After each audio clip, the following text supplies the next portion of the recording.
এগুলো সুতা, এই সুতাগুলা দেখেছি বোতলগুলো থেকে সুতাগুলো বাইরে হচ্ছে।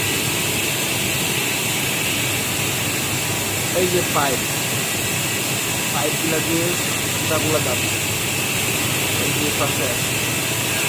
তারপরে দেখুন এই উপরে ফ্যান ঘুরতেছে তো না, ময়লা না বসে, ময়লা বসলে কাপড়টা নষ্ট হয়ে যাবে।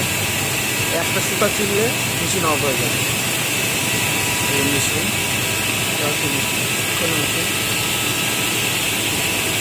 এই যে সুতাগুলো ঢুকতেছে, ঢুকার পরে আর ভিতরে দেখা যাচ্ছে না। এই যে এখানে ঢোকার পরে এই কাপড়টা কেমন তৈরি হচ্ছে, এই কাপড়টা তৈরি হচ্ছে, কাপড়টা তৈরি হওয়ার পর এই কাপড়টা নিচে রুলিং হচ্ছে।